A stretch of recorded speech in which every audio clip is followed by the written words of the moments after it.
Hilton brings you new ways to stay. With experiences that let you capture the glory days. Introducing the Graduate Hotels. Each inspired by local college towns, these stays are always original and never boring. Get in touch with traditions all across the country and enjoy a stay that's a class above the rest. Book at Graduate Hotels with Hilton Honors Points at Hilton.com. It's a win-win. Hilton, for the stay.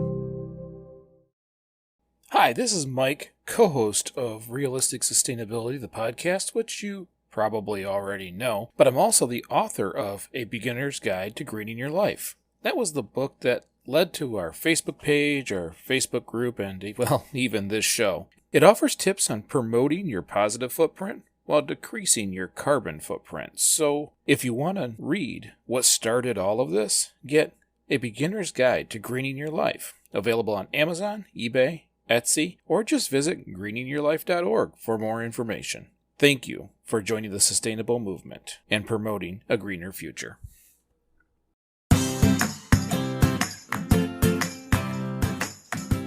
Hi, and welcome back to Realistic Sustainability. I'm Mike. I'm here with Nick. Hey, Mike, how you doing? Not too bad, and we're not alone again. No, we're not. Yep, it is Rob Bogan from the Curated Culture. How are you, sir? Fantastic. Sorry about the jazz hands there. I'm excited. I don't think That's anybody, a good thing. I don't think anyone should ever be sorry for jazz hands. Thank you so very much for having me on again, man. I tremendously appreciate it. I told you, I'm going to try to steal as much of your time as I can find. That's awesome. I'm here for it. And Nick, you're out on location. Something like that. I am definitely not where I normally am. I am in Mackinac, fellas. Mackinac, surrounded by water. Indeed, surrounded by the greatest thing. And ironically enough, that's what we're talking about tonight. Oh, we're talking about water. I keep saying it in all the episodes. We go on these little tangents about water, and I say, no. We got to come back. We got to do a show about water. Guess what? Today's that show. Your guys' job is to make sure I don't get too emotional. Okay. I'm gonna push you into the rage. I'm gonna push you towards it. Well, and just so everybody knows, I spent a lot of time in Flint when I was in college during the Flint water crisis. So everything I saw in that process, working with the university during that crisis, it hit me at home. It was a completely different experience, and it wasn't a good one. And it got to a point where it got under my skin. It made me mad. I went to city council meetings. I was everywhere when it came to that stuff. So when we talk about water, there are times I get a little bit fired up. I completely understand what you're saying, mainly because when you look at the city of Flint, it's just this iconic city that has, hundreds of thousands of people. That is probably the most, I would say, durable, dedicated group of individuals to living their life, and they're hard workers and they're wonderful people. And it's like the state just washed its hands of them. Like they just left them to suffer and hunger them up dry. Yeah. It's just. This is a shameful situation. I can remember watching it unfold kind of behind the scenes, and I still, growing up in Flint, it's the Flint River was a water source that, most locals wouldn't even fish out of. You wouldn't go near it. And yet, for whatever reason, people thought it was a good source of water for an entire city, which I'm pretty sure we'll talk about that. But as you can tell, I'm fired up. So I'm going to, as you were saying earlier, Mike, I'm going to push you straight into the rage. I'm going to be your conduit today. Yeah, I was not the most pleasant person for politicians and city officials to want to chat with during that time. But first things first, water is essential. You don't go more than 3 days without water. We are 70% water. We have to have clean water. That is a survival need. That is why when cities first became cities, we settled near water. And it is extremely important that we understand that water isn't something that you necessarily can buy, sell, trade, and withhold. Water is a right to every person, and it drives me bonkers. Like, for an example, we started just putting cities next to rivers. Then as engineering improved, we built wells and aqueducts. Then you had high pressure piping. This is the history of where we live. Water is embedded in who we are, and that's extremely important to make sure we talk about first. Agreed, 100%. It's a conversation that I will shamefully admit that I don't think is something that I talk about enough. I understand the importance of it, but I am really excited to see not only yours and Nick's viewpoints on the importance of water, but to also learn. From being someone like you that both grew up in this state, I've always taken it for granted and I've never really stopped to smell the roses, if you will. We are surrounded by the largest bodies of fresh water any place possible. And it's just absolutely gorgeous here. And it's something that's just so, like Mike said, essential for life. And he wasn't wrong. When people do settle areas, they settle next to water, but it not just for, the fact that we need it to live, but also for the fact that in early days was needed for transportation. That's how the logging industry completely works. Like there's so many things that water would do. You use, waters to power your mills. It's how you grind your wheat. Like water provided such a unique essential element to life on top of the fact that we do need to drink it, that people just, I believe, after generation just took it for granted. And now we have these companies that are pumping billions of gallons of water out of the lakes annually for $200 to $300, in clerical fees or more, but not enough to really make it worth it. And it's tragic. And when you look at the amount of wildlife in the Great Lakes that has lost, its homes, that have been damaged by spills, and it's something we need to appreciate before it's gone. I don't think that water gets the respect it's supposed to get. We still put pipelines in water. If it leaks, we'll fix it, not thinking about what happens when it leaks, not just for the wildlife, but for us, especially when you're running it through the largest body of fresh water on the planet. Mhm. That's a big deal. That is the most ridiculous mistake I can really come up with. Like almost as bad as letting bananas die, if you will. You just let your water supply end when it's the thing you need to live. Doesn't make sense. As an engineer, I had a professor who could care less about engineering, actually disdained engineering, which wasn't my best moment being in his class, who said, energy is tied to water no matter what you do. Whatever you do with water, you have to do with energy. Doesn't every time you move water, it takes energy. Every time you clean water, it takes energy. It is an extremely important factor with water. I just don't believe it's respected like it should be. I think Rob and I both completely agree with you. And I think that one of the things you come to realize when you like you're raising kids is like how much effect you're having on the world and what examples you want to set for them and what you want to leave behind. We are just three single people, but there's hundreds, if not thousands of people that through a network of individuals can be exposed to the things that we talk about. And I'm so happy that we're talking about this tonight. Absolutely. I 100% agree. I want to ask you guys both a question really quick, just to kind of create some dialogue around that. It's not rocket science. I think most, I would say teenagers to adults understand like the importance of water to us and to our ecosystem, and outside of money and pure profit.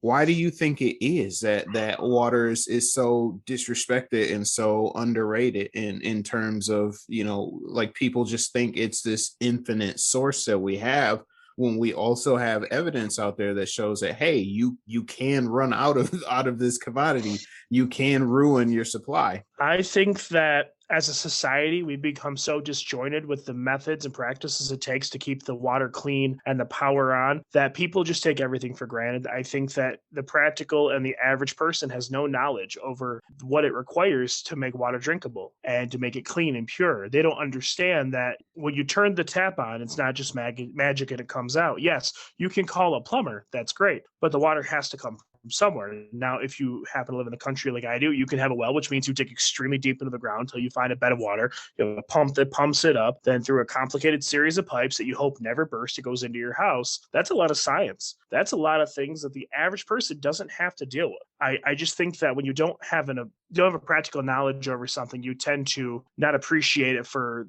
the complex system that it is involved with it. I mean, clean water is necessary for every form of life on the planet. We're all based with water. We need water to be here. Plants, humans, insects, everything. And yet here we are, a society of people that just disregards trash and plastic and everything into the lakes and the oceans. And it's only going to last so long until it's irreversible. Well, a Gallup poll just done 3 months ago, 42% of Americans still believe that climate change dangers are exaggerated. If we can't agree on some of the most basic things, then we can agree that we have a water problem. Most people look at it and say, it's $2. I don't know what your problem is. It's only $2.50. What they don't realize is that's 1,500 times the cost of turning on your faucet if you're in the city. Well, depending which city, not Flint, but in most cities, it is very inexpensive to turn that faucet on and get water. It is so inexpensive that half of the water companies, and if you're listening, I challenge you, go to your fridge, grab your bottle of water, I hope you don't have, look at the label. Half of them say from public water supply. That is not taking it from the lakes. That is not taking it from our water table. That is taking it from the sink, the same sink you're taking water. We've been sold that it's cheap, but it's still cheaper to get it from home, especially when it's the same water. The other part is, Nick is right. We have the same problem with energy as you do water. I turn on the faucet and voodoo happens and here's my water. No one knows the process that water goes through because, yes, you may have a well with a series of pumps and pipes, but if you live in the city, you've got a water treatment plant. You've got gravity-fed pressure systems. You have a lot that happens, and it's still 1,500 times cheaper than picking up a bottle of water. And I think there's a lot of disconnects in some of the most basic understanding when it comes to water. Yeah, for sure. And I think for me, hearing everything that you and Nick just kind of ran down, that's another thing that I personally don't even think of. I don't think of everything that it takes just to get water through my faucet. Like I never think about that. But I think another thing that a lot of people don't think of is just the fact that they can do that. They can turn on a faucet and get clean, drinkable, usable water when there's so many other places that would literally kill to have that luxury. Mm-hmm. And not just, and we jokingly say other countries, but it's not just other countries anymore. And we'll get to that in a minute. But I want to start. We talked a little bit about the history of water. I want to move into just 10 years ago. We've all been around. None of us are 9. So I was joking before the show. The first thing I think of is George Carlin. George Carlin doing stand-up, talking about bottled water. Like, when in America do we get so thirsty that we have to carry our own personal bottle of water around? This is actually probably older. This is a skit that's probably older than 10 years. But the answer became all of us. Yeah, you're right. I think that somewhere along the line, there was an over-exaggeration or overemphasis on the tragedies that happen in small areas with like water when water supplies get contaminated. Like, not a focus on fixing the problem, but on the dangers of the problem. You understand what I mean? Like they focus. So as a society, for some reason, we just shifted to the like processed foods and processed water. Like, oh, it's got to be safe. It comes with a label. It comes with a cap. That means it's got to be safe. But like you just stated, the water coming out of your faucet goes through the same process, and it's way cheaper. Like, why should you feel more comfortable grabbing, your bottle of Aquafina or Dasani or your Ice Mountain instead of your refillable cup right here and fill up with beautiful water out of your tap? Like, I have delicious tap, and I'll never understand the people that don't appreciate what they have. I understand the cities that don't have it. I don't understand the people that have it and don't use it. One thing that I'm really curious of, since we're talking about drinking water, especially over the last 10 years, I can remember being younger and, you run around, you play with your friends all day long, you get super sweaty, you get thirsty, and there was no better tasting water than the water that came out of the hose, like attached to your house. And now, like, adult Rob, and I don't know if it's psychological or what, but sometimes I'm like, my God, I drink my tap water on the reg, but sometimes that bottle of Essentia just tastes like it's nectar from the heavens. Like, what do you guys think the difference is there? Like, why are we trained to at least think that bottled water is indeed better than our tap? 15 years there's been discussion about bottled water. Now, the beginning, it was ridicule, but as time went on, it has been embedded. I have children who I've had to break the habit of bottled water in this house because it was just how it is. Just like how technology is second nature to those kids, so was bottled water. I can grab a hose and take a drink still because it's the same hose with the same water that came out of the same tap. They don't see it that way. They're somehow, in a way, over the last 10 years, conditioned that that is the water we use for the plants. The water we use for us is in the sink. And I keep telling them, the same water that's in the sink is in your toilet. That's the same water. That's potable water. You can drink the water out of the toilet if it's clean, no different than you could out of the sink. So I think the hose is just fine. By the Thank way, you for clarifying that the clean toilet. yeah, it's we use in America, we use the same water to flush our toilet as we do to drink, when other countries don't even have the water to flush the toilet. Which is insane when you think about it. And you talk about the stuff that, again, that we take for granted, and it seems and sounds so simple, but it isn't. No, well, yes, it is. That's the problem. We keep lowering the bar as if it's not. Right. We are fully capable of understanding. It's just, it's given to us differently. It's given to us in a way that says you must buy, you must pay. And I don't believe that. That drives me bonkers. Another thing that I've noticed is over the years, when I was a kid, they never said how much water you had to drink. You just grabbed one of those plastic cups that usually had Kool-Aid in it, and this time it had water in it. It is what it is. Somewhere along the line, it became you need 8 cups a day. Now, water is a big seller. They millions and millions in the industry. Now, if you're a female, you should have 12 cups a day. If you're a male, you should have 16. That's annoying to me. You know when you should have water? When you're thirsty. Right. Exactly. I was gonna say that, you drink, and that's actually how I was raised. Thanks to Mama Rob. Shout out to Mama Rob. It was always, drink when you're thirsty. Of course, you don't want to overdo it at night, because you know what happens when you drink too much before bed. But it was a thing that she consistently taught to us, and more so to drink water instead of reaching for the sugary beverages that everybody else is drinking too, your pops, your Pepsis, your Cokes, your Kool-Aids and stuff like that. And when it was so much easier most of the time to pour half a bag of sugar into into a pitcher and a pack of Kool-Aid and slam it down. But she was always on us about drinking, and I'm so thankful for that. And we drank it straight out of the tap with no remorse. Well, and it's, I talk about eating lower on the food chain. I'm a big guy. I am a 250-pound man who's 44 years old, who should probably not be 250 pounds. So now I'm going through this thing where I'm trying to eat more vegetables and more fruits. When I grew up as a family who just ate potatoes and meat,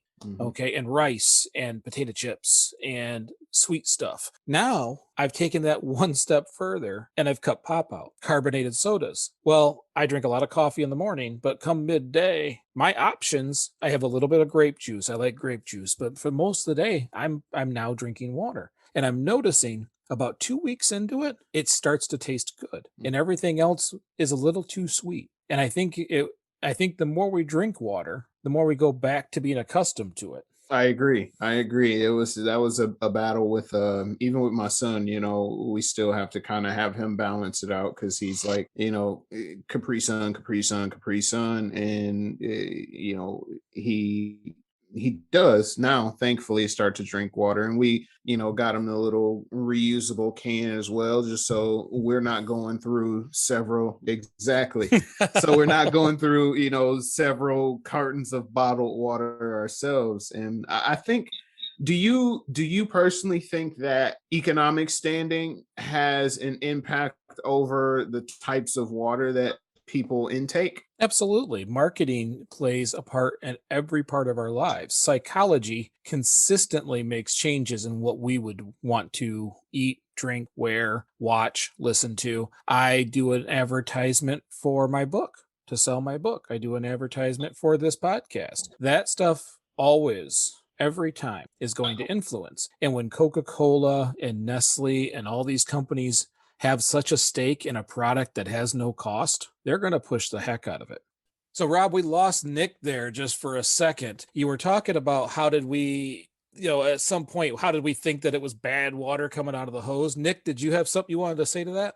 I do, but I don't think it is as simple as saying that we think it's bad water coming out of the hose. I think it led to that, but I think it started with something a lot simpler. Why do you buy stuff to drink at the gas station? Out of curiosity. Why do I buy something to drink at the gas station?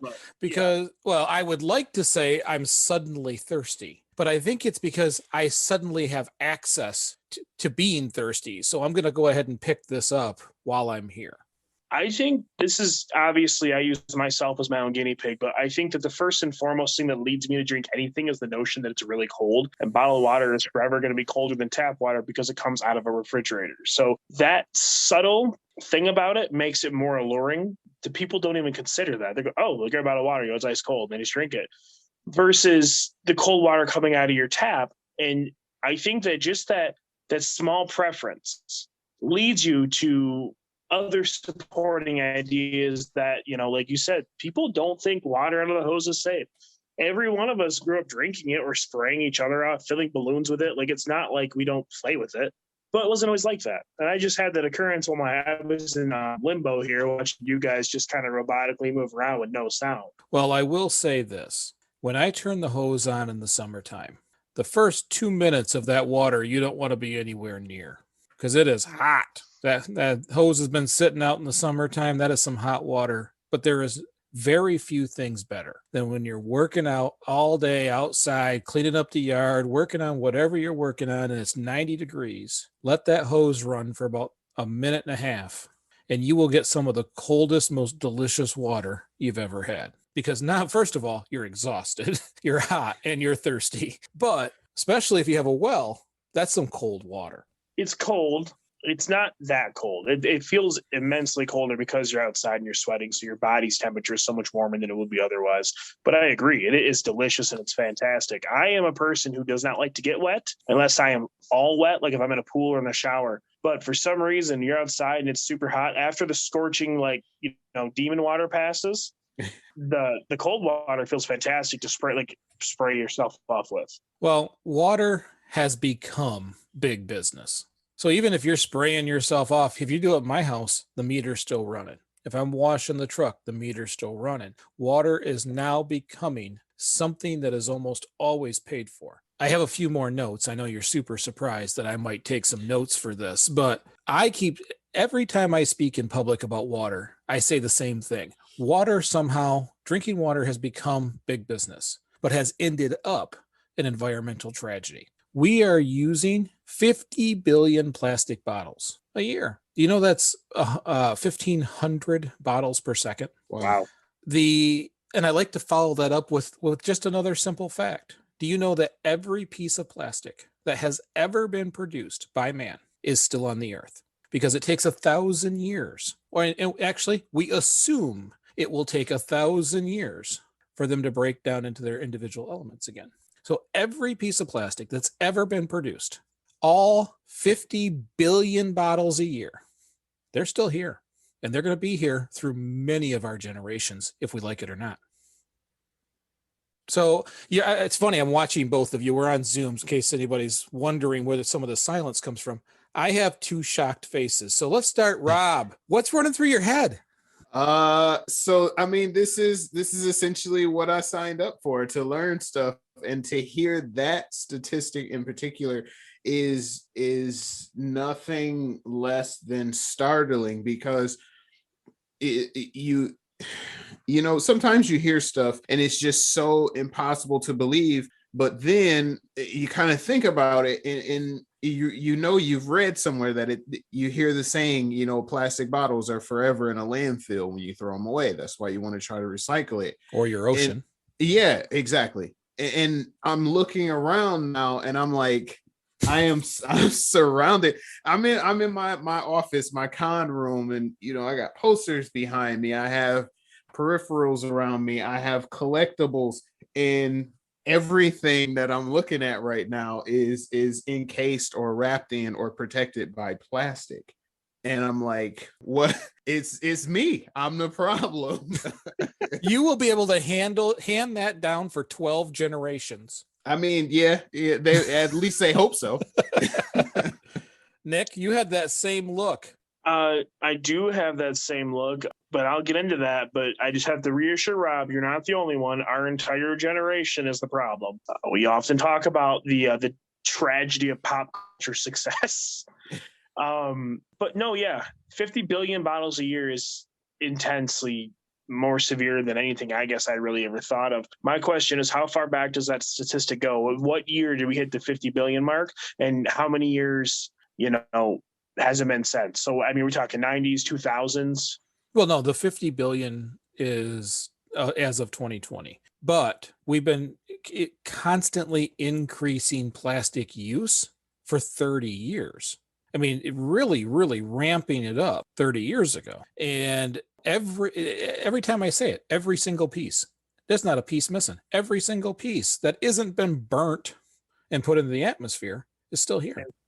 Yeah. And when you say 30 years ago, that's only 1990. That's not even that long ago. See, when you say 30 years ago, I'll be honest. You said 30. My brain said 70, 1970. That is 50 years ago. 30 years ago was 1990. That feels like yesterday. Feels like a blip in the radar. But if we're talking, 30 years ago, which you've seen a lot of different things. Rob just touched on a lot of it. Like, he's got collectibles, he's got posters, everything in that room, with the exception of maybe his desk. I don't know what it's made out of. It's got plastic in some sort. Those canvases behind him, the paint, everything is got plastic in it. Like, it's not going anywhere anytime soon. It drives me nuts. You want to see me get mad? You want to see me get all upset? Have me see a person drinking a bottled water with a plastic straw. That is less than 1 cent worth of water you paid $1.20 for, with a bottle that will live here forever and a straw that will live here forever. Because straws themselves, as much as everybody wants to make a joke about banning straws, we use a school bus full of straws per day. Yes, Rob. Yeah. I'm here to get you even more angry. I am going to encourage you to never go to a Comic-Con, because there are scores of people who drink bottled water, who drink their sodas, pops, Pepsis, all that out of the plastic bottle through a straw. The bottled waters themselves are usually on average $4 to $5 at the Comic-Cons, right? What? So that's, yes.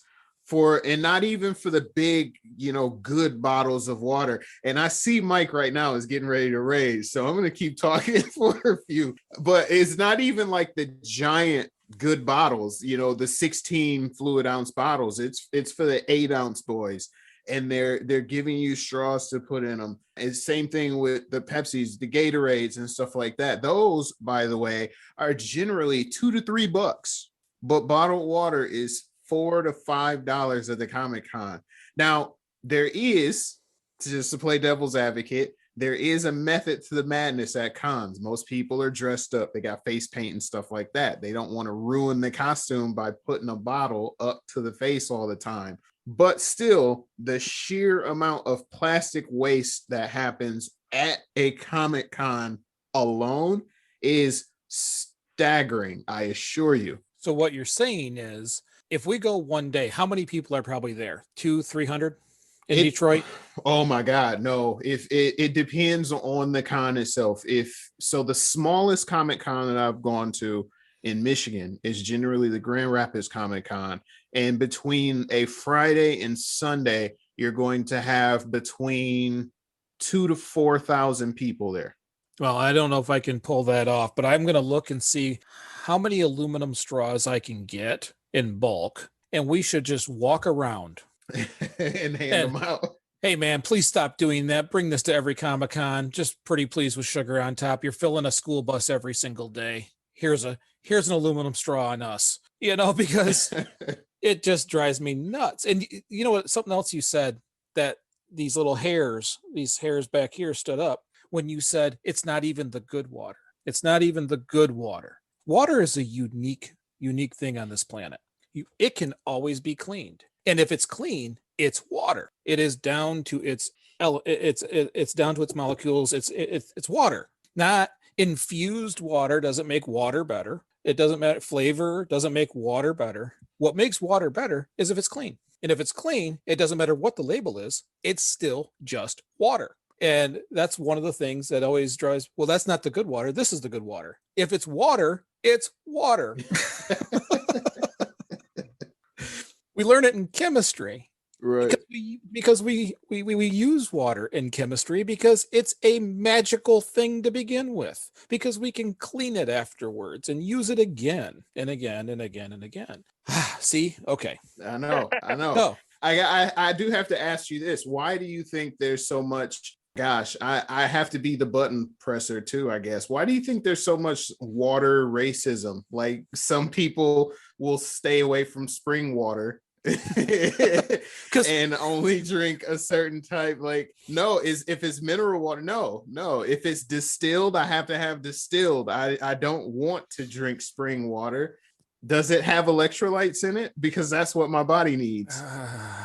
No, your body needs water. You are 70% water. No, it is marketing. It is marketing. It is marketing. It is marketing. Water is water. And I'm not. The reason why someone says I'm not drinking the spring water, because someone told them a bear is peeing in it. I will say I honestly do prefer spring water. I don't like purified water. I've got to be honest. Spring water has a more natural flavor, closer to a well. I prefer well water first and foremost. I will drink my well water far before I'll drink a bottle of water. It's not purified. It has some mineral to it. It gives it a little bit different taste. Well, it tastes like water. It doesn't. My issue with the purified water is it generally tastes like the plastic bottle that it comes in terms of drinking. At the end of the day, water's water. You are correct. But if I do have the option to purchase water, and if I have no other option, I'm at a Comic-Con or a concert, I prefer spring water, hands down. Well, if you're purchasing water, buy it in bulk, please. Before I move on to something I believe is extremely important, and I want to make sure we cover it today, I want to tell you, when you buy your tap water, it's less than a penny per gallon. It's less than a penny per gallon. I can leave that faucet on for a long, long time versus how much it costs to get one bottle of water. Now, the stat that I pulled, the average price for a bottle of water is 89 cents.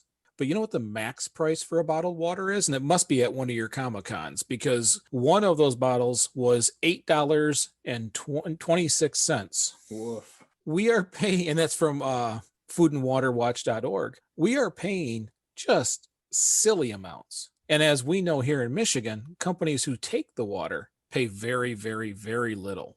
They pay less for a year's worth of access to clean, fresh water than Flint, Michigan residents pay per month for even contaminated water. Yeah, that's accurate. Nestle, as of 2019, was paying about $200 in clerical fees per facility that processes water for the use of the water, but they don't pay for the water itself. Now, that doesn't speak to, what they pay to move the water and the bottles but just permits to take water for free, $200. Right, which we can't do. Well, we can with wells. If we have homes with wells, we can pull from the aquifer. But if you're in a city, you're forced to be hooked to the system, which leads me into what I want to talk about, which is there is a shaking of trust when it comes to free water sources. There is a consistent presence on Facebook, the news, the cable, I say cable news sports station, because I don't think news is about news. I think it's about sports. I don't mean football. I mean blue and red teams. There is a consistent neglect to city sources, to how we treat aquifers from Flint, Michigan, and it irritates the hell out of me that I can say Flint, Michigan, and everybody listening knows what I'm talking about. I didn't even finish that sentence. To Wolverine Boot Company on the west side of the state in Rockford with PFAS. PFAS is a big problem in water because it's really, really, really hard to get out, and it's a major contaminant. And they actually got the aquifer from their overflow. In Pennsylvania, almost every city has tested bad water because of fracking and other operations in that state. So we start talking about how bad your tap water is, or go buy bottled water. For the safety of your children is this mindset, instead of protecting water sources and instead of delivering safe, clean water. I get so irritated about Flint, Michigan. You have a bunch of officials who've been arrested, have been in trouble. They got all kinds of crime and corruption. Now someone poisoned the water supply. They are one Batman away from being Gotham. Yeah. It is embarrassing as an American, because this is something we should be seeing in nations without leaders, not in the richest nation in the world. 100% agree. No, I completely agree. And as you know, anyone that listens to this knows I work at the MTA station. And I will say that daily, at least once, I have someone come up and ask where my water comes from. Because even though there's a large portion of Flint that has drinkable water, that fear is going to last for generations. That acceptance of such a low standard of human safety is mind-boggling to me. Like, that's not something like, oh, a tiny supply. That was the city. Like, at one time Flint had over 1 million people in the city years ago. Now it has like 100,000 or a couple 100,000. That's still a tremendous amount of people that were in danger from something that was so preventable. It was insane. And as a first world nation, as the shining star of the world for what is supposed to be and taking care of our people and growth and love and togetherness, like, we need to do as a society a far better job at taking care of this kind of stuff before it becomes the tragedy that Flint became. Well, and Flint, and yes, I focus on Flint because I spent so much time there. Flint was neglect. It was all about money. It was all about money. They reduced a lubricant that goes and protects the pipes. And what I said at City Hall, I asked who were the chemists and who were the hydrologists that signed off on that decision. There was none. There was no science involved whatsoever. No science professionals involved. And what I stated was, as an engineer, I know that if I take the protectant from anything, there's a 100% chance of failure. 100% chance of failure. That when you took that away, you knew the end result. And Flint, that's not the first time. And it certainly wasn't even the last time since this conversation. Do you realize during the Flint water crisis, they fired the DPW director? Okay. They never rehired another one. So in the last 6 months, they've had 300 main breaks. Every time a main break happens, you lose pressure. When you lose pressure, you get bacteria. And then you have to put out a boil warning. There has been no one to make that announcement. They have been drinking water with bacteria and other contaminants in it now. Again, that is why we have these problems. They're shaking the faith of people by neglect. And if no one goes to jail, they do it again. Flint, Michigan has a Netflix series. Flint, Michigan has had people come here and do all these things to try and help. And the moment they stopped looking, they'd even hire to replace the position and again put every resident in danger. Did you know that when they had lead, someone said, just boil the water and you'll be fine? Just so you know, the only thing worse drinking leaded water is inhaling it. This is what happens when there is no scientist on the payroll. Now, we have two options: force them to get scientists or hold them accountable. I believe both of those options should be real. They should happen. Yeah, absolutely. And you and I, Mike, we talked about this on an episode of my podcast way long ago. And I remember you saying they hadn't consulted any engineers or, any chemists or anything like that. And it was absolutely mind-boggling to find that out because of the sheer amount of people that this could and did end up affecting. And like Nick said, people in Flint are going to be feeling the effects of that decision for generations. It's a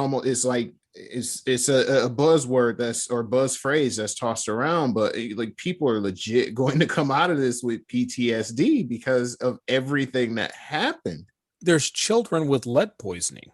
They have learning disabilities. The same people who want to cut funds to those kinds of programs are making decisions to fill those programs. There is countless children. As both of you know, I taught STEM on the north end of Flint. It's a place where a lot of people won't go, and I wasn't even accepted for a long time. There's a lot of kids that drink a lot of water during that time, that you have to spend a lot of extra time with, that you have to get more money into those schools when they're already yanking that money out. So the things they want to solve, they just absolutely deepen the cut to those communities. And it just drives me nuts because those kids, they didn't get a chance at a regular life. They were already behind an 8 ball when they started. Now they have lead poisoning. That's unacceptable. In the United States, it's embarrassing in my book. Sorry, I told you, I get ticked off sometimes. Listen, I love it when you go green. It's my favorite type of Yeah, and I told you I would be the conduit and we would talk about it, but it is a justifiable emotion. And honestly, I feel like more people should be ticked off about it, and more people should be looking to either raise or continue awareness around this so that it never, ever, ever happens again. Now, I know that's wishful thinking. It is probably happening while we're recording this show, but I just feel like there has to be some sort of way to hold those in charge responsible and accountable to ensure that this doesn't continue to happen in modern American cities. Well, and I know I talk about Flint every time because that's my personal experience. So I did do a little extra. I did know about Wolverine out in the west side of state. I did know about all the problems in Pennsylvania. But I didn't know that in Bradley, Texas, this year, the last time they had their water tested, it had 9 times the safe content of radium. Jeez. That Wow. the most contaminated water in the United States is in Fresno, California. It has 19 contaminants, including arsenic and mining uranium. That's unacceptable. Food and water. Okay, if anybody is in government, I hold seats here in my town. If anybody who's listening to this is working within a government agency, it is your responsibility. Water, clean air, food. That's how people live.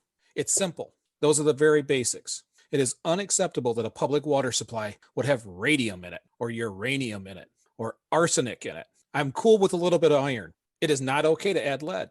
It doesn't matter if you meant it or it was ignorance. If you harm people, you go to jail. It is there is no ignorance when you harm large groups of people. If only it could be that simple. It will be that simple when we all agree together, not separately. Most of us agree separately. Once we all agree together, then it will change. And that's where I want to wrap us up here pretty quickly. Water is starting to become a stock. You're starting to see funds put together. They're now talking about making it a commodity.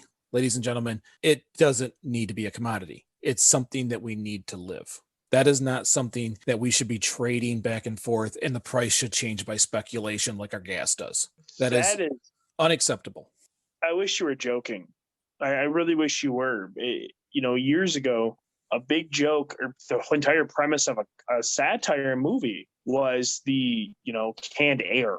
And, it was funny, it was hilarious, blah, blah, blah. But now they're looking at doing it to water. They already bottle it. They already sell it for immense profits. To trade it on the stock market is, on top of the fact, ridiculous because it's water. It's like a whole new level of greed that I guess I never really would have expected. Like it's disgusting is what it is. It is. And the movie you're talking about, Spaceballs, I told you just recently, I just saw canned air. It's $36. There's 4 different locations you can get air, and we can mock it now, but 15 years ago, we mocked water in a bottle. Yeah. So how do you fight this? I mean, we got just a few minutes left. Buy a filter. There's test kits on Amazon that let you test your own water. They're very inexpensive. What we have to do is start holding people accountable for the water that we get. And we have to start holding people accountable. We need to start testing our own water, holding ourselves accountable, and making sure that we drink our own when it's safe. So we have just a few minutes left. Rob, give me your closing argument. I pretty much agree with everything that you just said.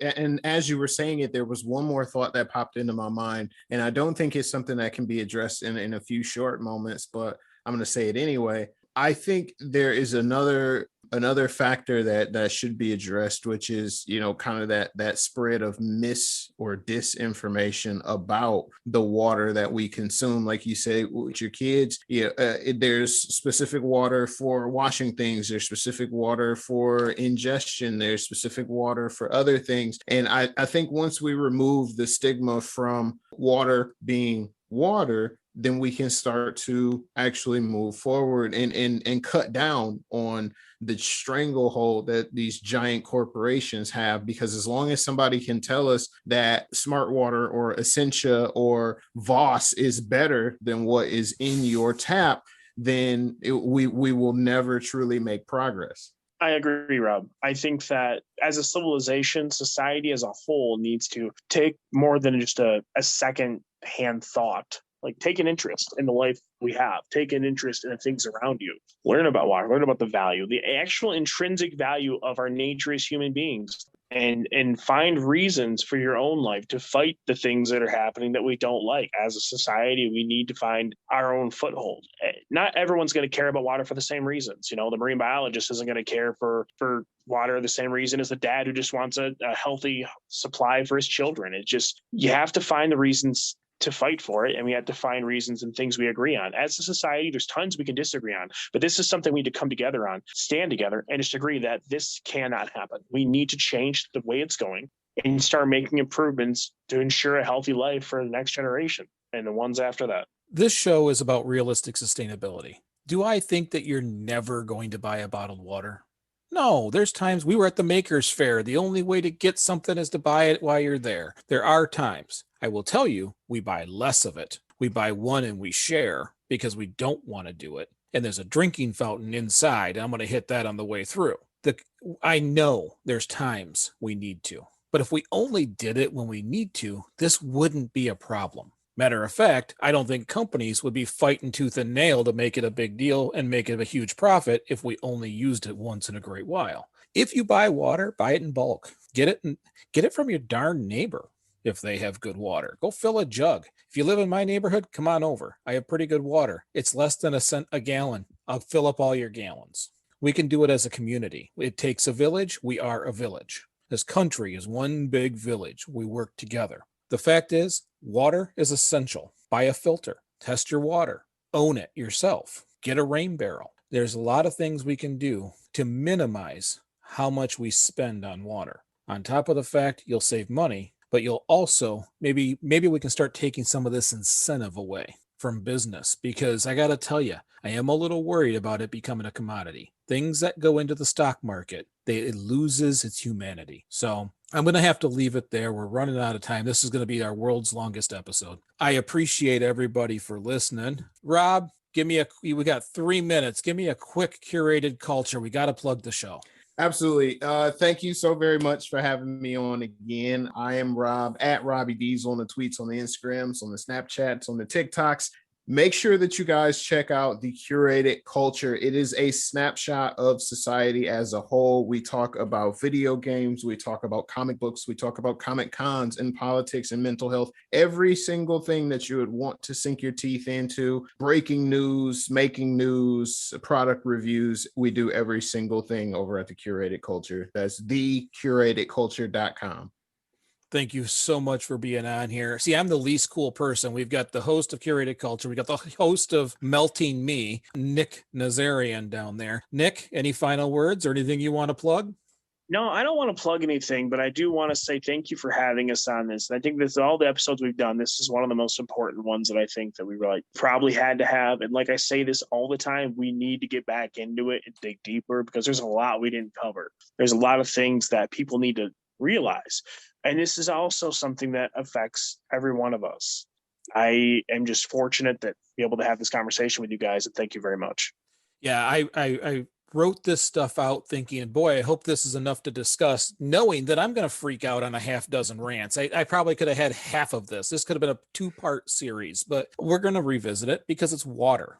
And it matters. And I get fired up, and you know what? I get to write which one's next. So I know water's going to happen every 6 months in some facet or another, but I appreciate both of your guys' time. This has been a blast again. And I also want to thank all of the listeners. If you've enjoyed this episode, leave a review. It's how we get found on every podcast platform. And so far, you've started doing it, and it's helping. Thank you so very much.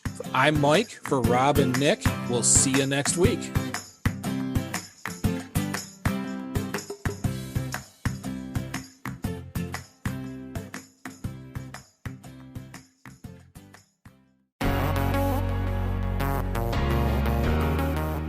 Feeling overwhelmed by climate change? Looking for sustainable and ethical brands to support? Then Ethic is perfect for you.